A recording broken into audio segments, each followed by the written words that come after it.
Well, everyone, Wizards of the Coast has done it again. After everything we went through with the OGL crisis in 2023, Wizards had made so many promises to the community to do better. And this week, they finally delivered. So calm down, it's good news. There's a lot to discuss, so let's get rolling. Last week, Wizards of the Coast released the System Reference Document 5.2 into the Creative Commons. The System Reference Document is a free PDF download available on the Wizards site. It contains the core rules and game mechanics for D&D 5th edition, including all 12 core classes, hundreds of spells, magic items, and monsters. The SRD 5.2 is based on the 2024 rules, and the previous 5.1 SRD covered the 2014 rules. Now, for most people out there, the SRD is technically just a way that you can get the rules for free. It's kind of like a bare-bones, stripped-down version of the player's handbook as a downloadable PDF without any of the art or fancy layouting. What's really important about it is that the SRD contains the core game mechanics that independent authors, creators, and publishers can use to create their own D&D compatible rules, content, and materials completely royalty-free without needing to make any licensing deal with Wizards, give any money to Wizards of the Coast, or anything else like that. The SRD is the lifeblood of the booming community of third-party creators like Ghostfire Gaming, Hit Point Press, Kobold Press, Loot Tavern, MCDM, and many, many more, ourselves included. This document is the way that Wizards gives permission to the community to create their own content based on the D&D rules. Now, the key difference here is that you have permission to use the SRD material to create your own rules material and then sell that.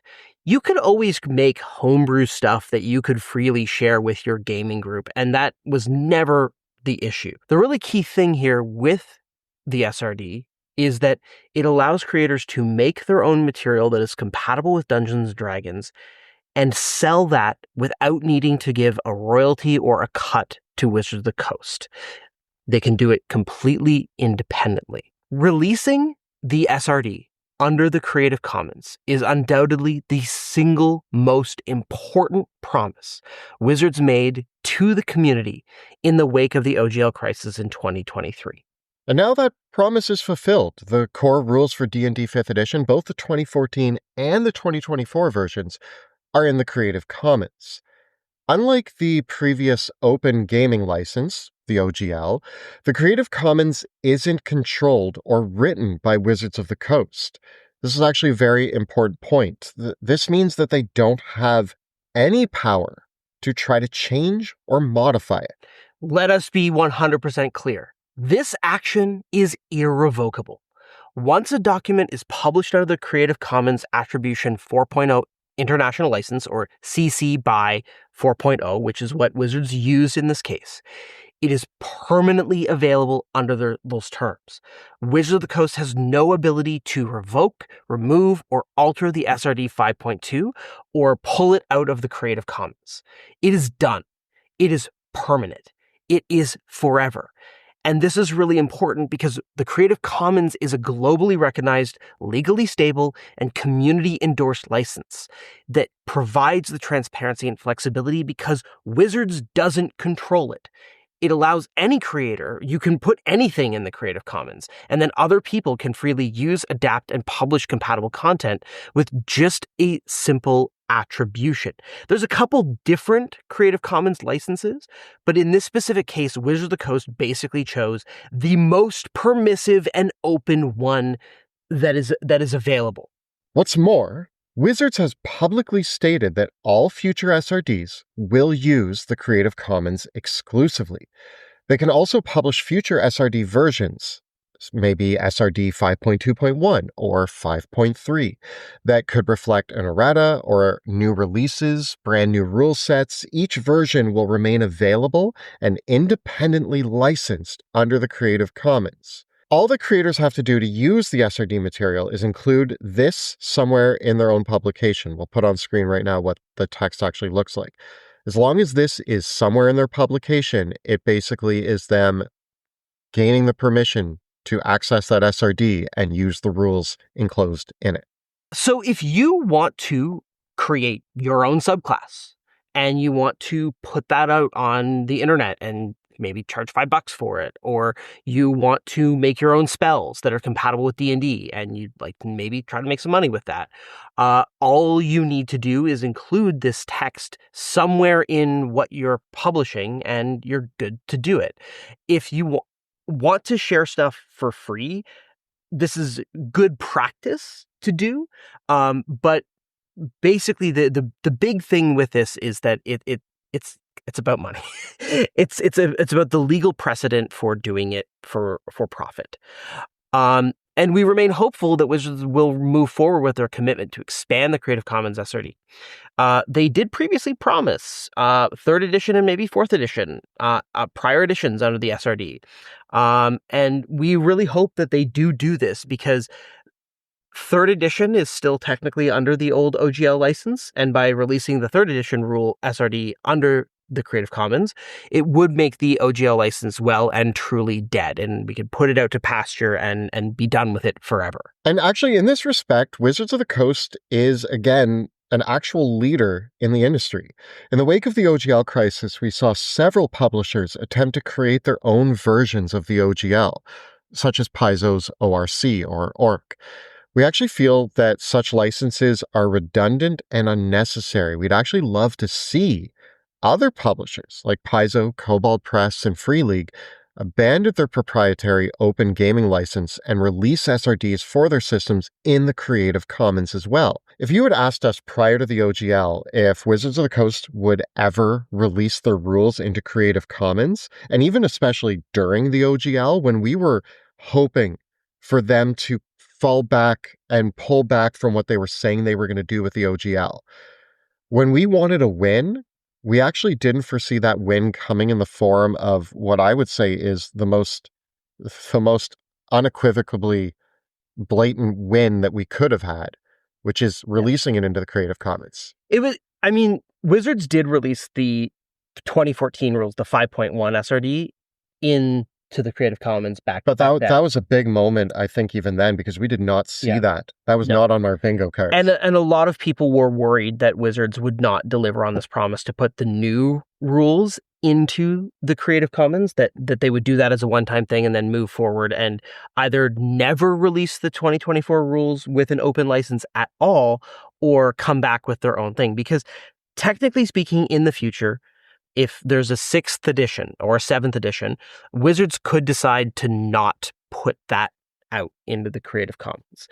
But we hope that this is setting a precedent, and we're going to continue to demand this, basically. I do feel there are a couple smaller publishers as well that have released their rules into the Creative Commons. So Wizards of the Coast isn't like exactly on the bleeding edge of the Creative Commons here, to be fair. But for me, I would really like to see as a whole the role-playing game industry go ahead with the Creative Commons. It's a little bit of a rigmarole to do the Creative Commons SRD, because one of the things, without getting too technical, one of the things that the OGL license had was this thing called product identity, where you could protect like your creative intellectual property while still releasing a book. So like you could protect like your IP things like Tiamat and Strahd and Mind Flayers as product identity while still releasing everything else. With the Creative Commons, you have to kind of create a separate document that is really clear that says this is in the Creative Commons and this is not. Yeah. So like what we're going to get into here is that there's actually stuff that's in the player's handbook that is not in the Creative Commons and that you can't use still. Like for example, you can't just like republish Wizards of the Coast's art assets, or like you can't just use the Eberron setting or the Forgotten Realms in your own sort of stuff. Like that's kind of the distinction here.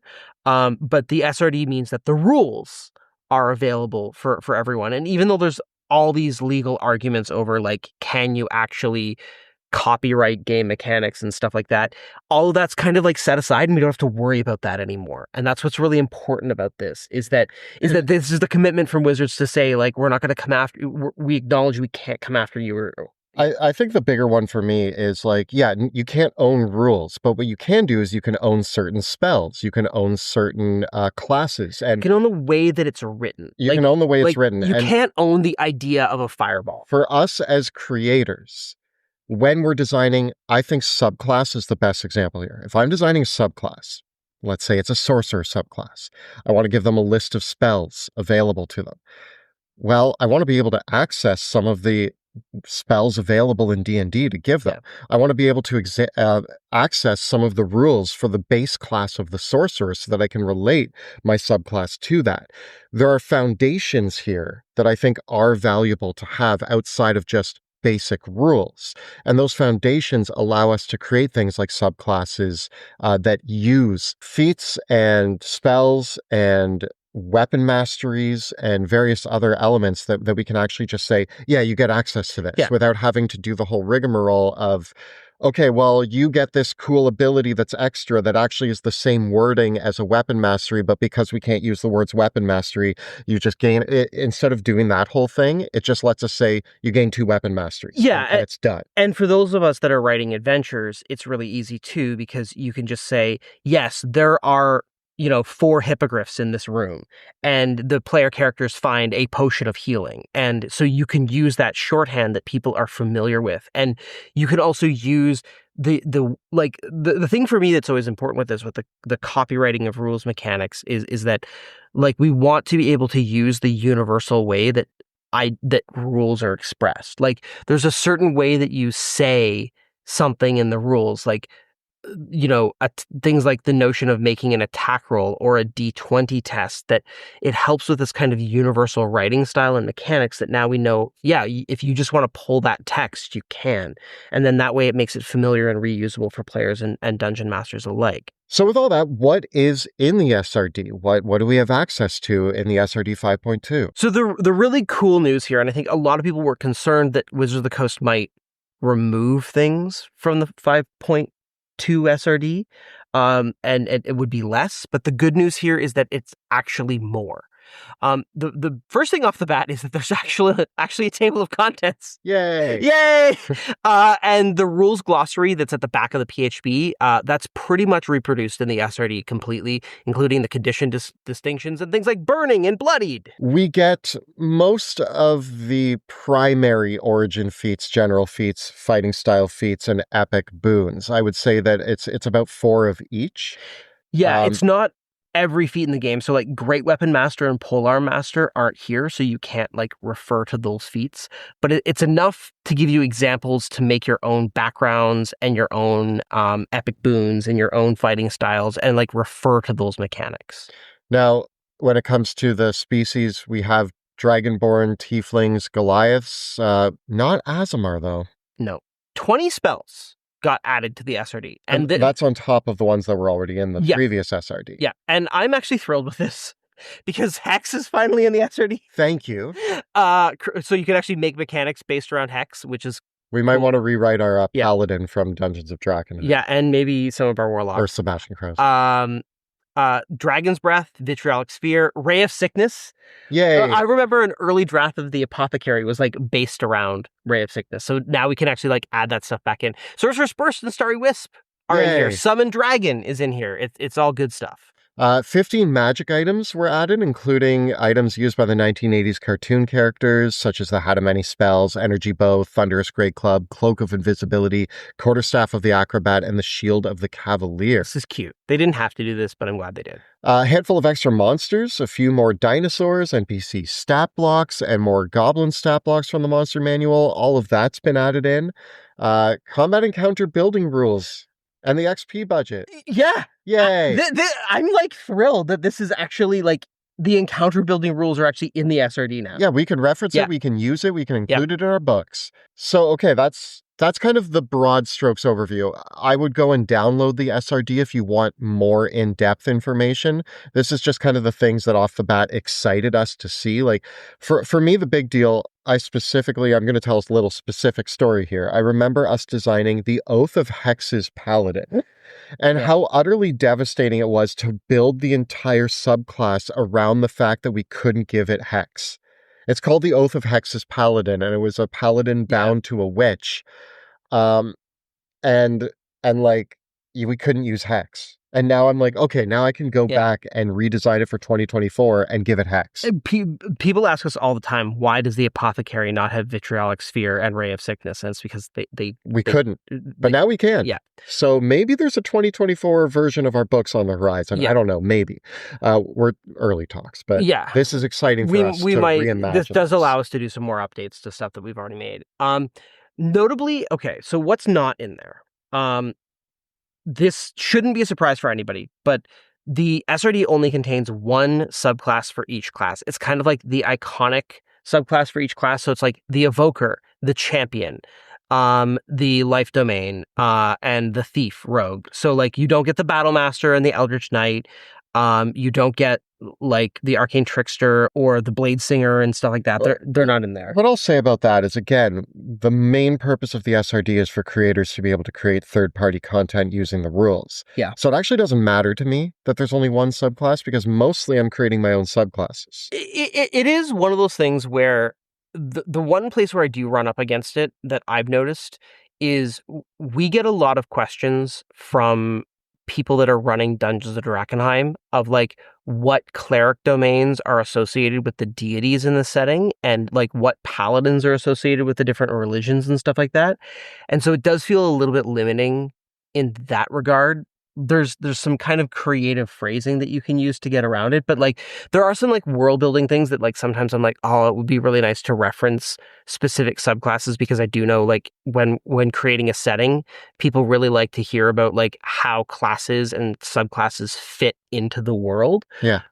So that's like the one area, but like I understand why it's not all there. I do think that in a lot of cases though, creators can get away by still using the words light and life.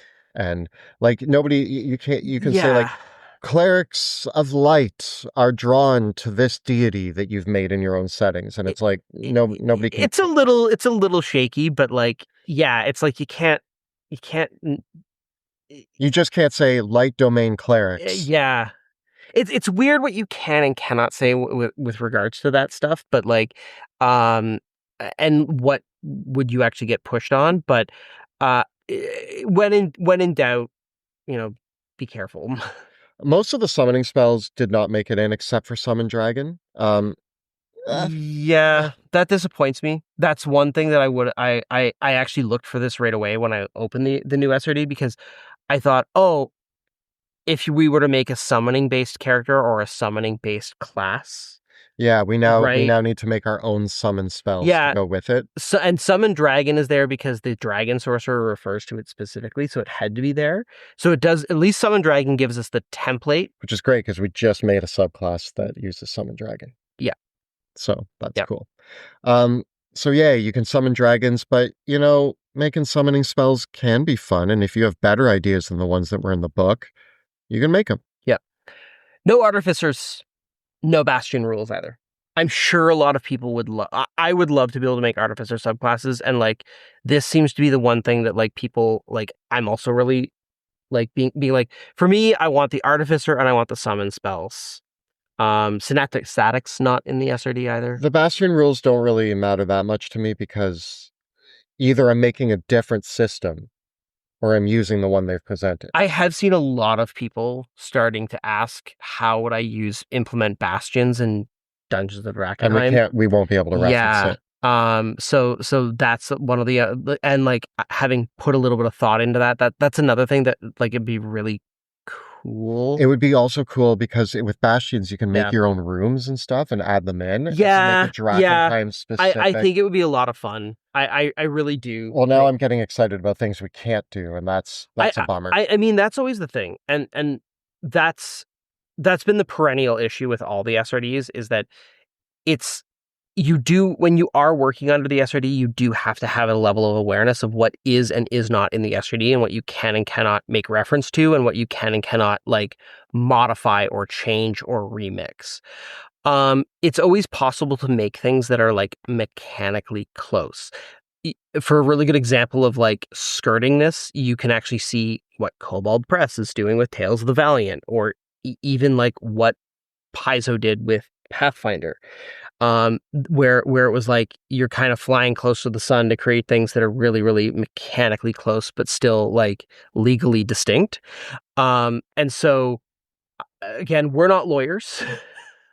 Don't take our legal Don't take our advice. legal advice on this. We have people that help us with our legal advice. Yeah. And so like when we work with our publisher and with Ghostfire Gaming, there is this process of like combing through things to make sure that all that is okay. And like the one thing that I will say, and again, this is not legal advice, and this does reflect the fact that we do have a bit of a we have a professional relationship with Wizards, is that with the D&D Beyond implementations of some of our books, most recently Monsters of Drakenheim, which is like a work in progress, it's still at the publisher. It was one of those cases where we're like, oh, hey, did you guys know that this monster had this spell that's not actually in the SRD? And we were like, oh, and we were able to fix it.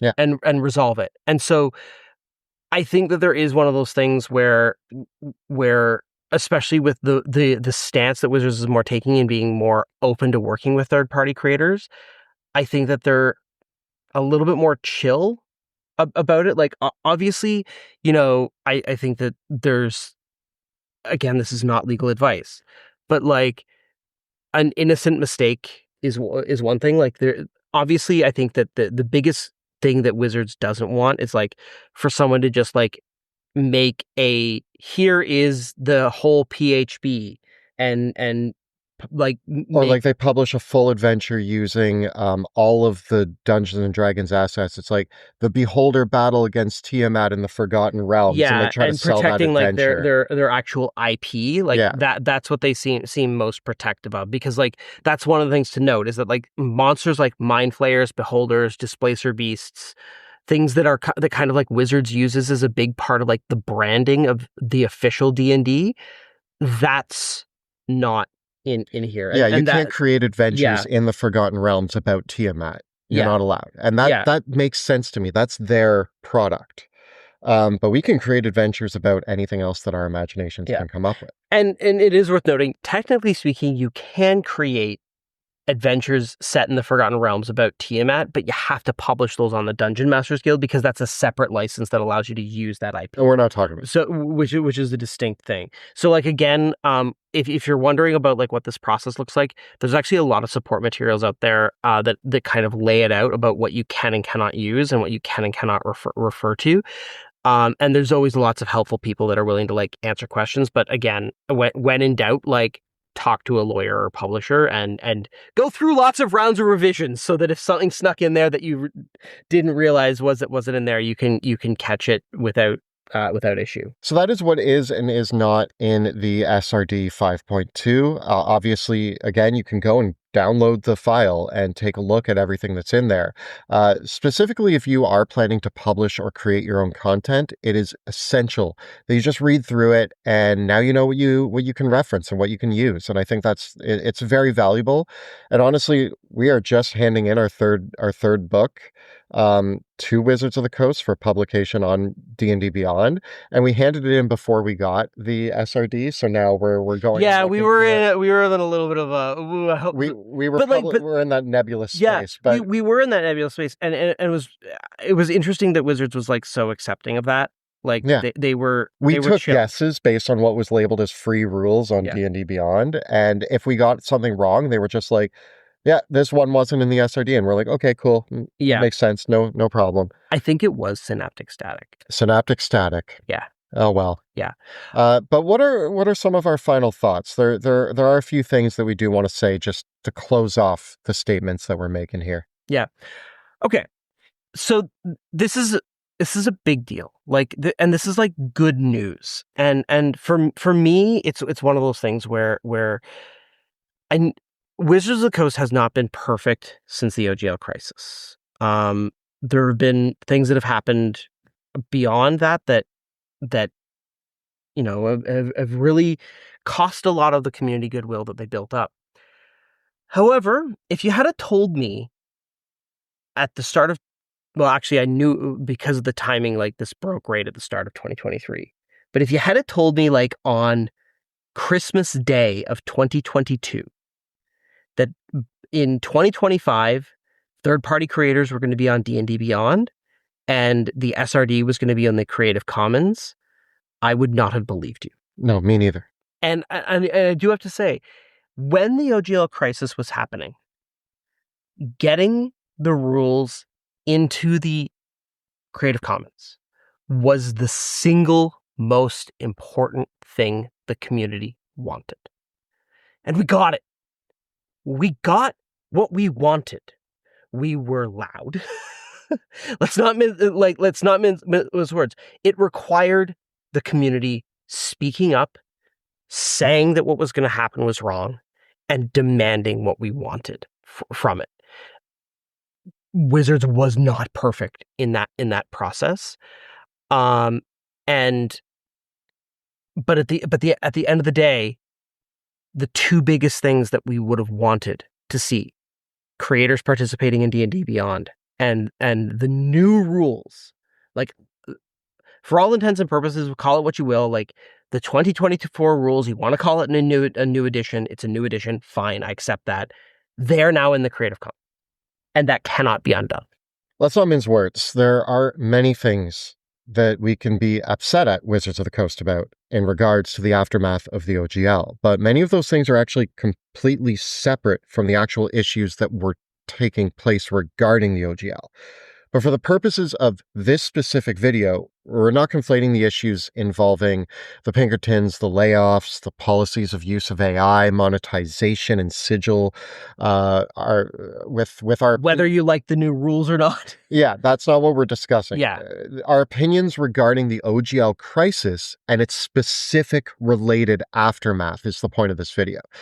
The threat of revoking the OGL was about taking the ability for third-party creators to publish content away from them and destroying multiple publishers' livelihoods in the process. Yeah, it was going to ruin the third-party industry, like for publishing around D&D. It threatened to like wipe it out. And I mean, the strength of it just goes to show is that even since the OGL, there have been that crisis. There have been multiple multi-million-dollar 5th edition Kickstarters. Yeah, I think that we all fought so hard for our ability to continue to create.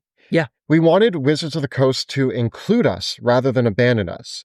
And now with the rules being released into the Creative Commons, again, irrevocable, and the inclusion of third-party creators in D&D Beyond, this has shown actual true growth and a willingness to allow people like us and all of your other favorite creators to continue to do what we love to do and share our worlds with the community.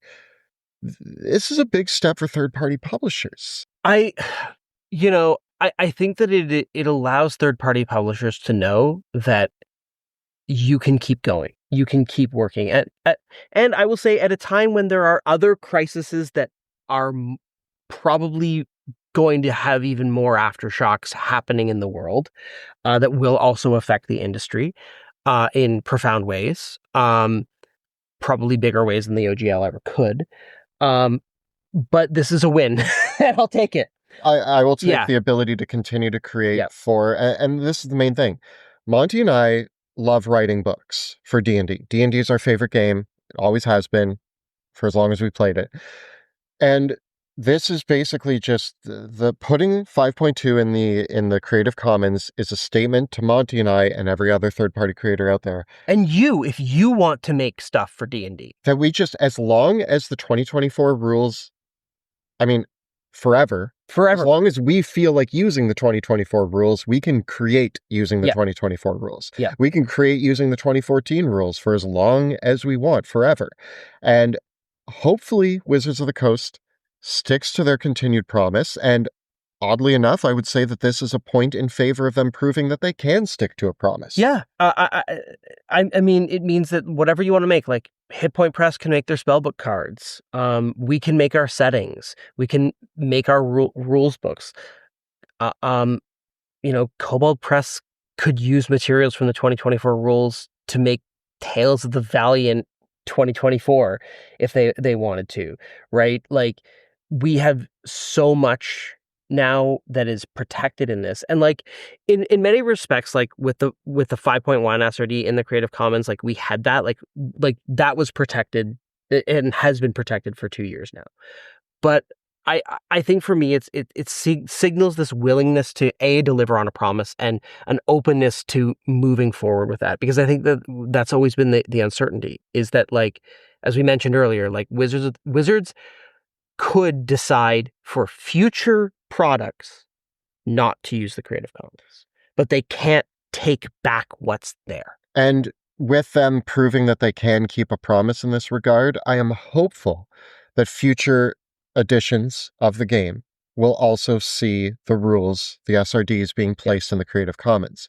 And as long as that continues, Monty and I will keep creating for the game and try to create for the most updated version of the rules. And if they ever stop, we'll probably just keep creating for the editions that we have access to. I mean, that was, I think, the thing that people were always looking at, right? Was, if Wizards wasn't going to put the 2024 rules into the Creative Commons, then we would just keep creating then the community would have just stayed working with the 2014 rules. So this actually now gives this like, in a big respect, Wizards kind of had to do this because the community around third parties is so vast. Yeah. Right?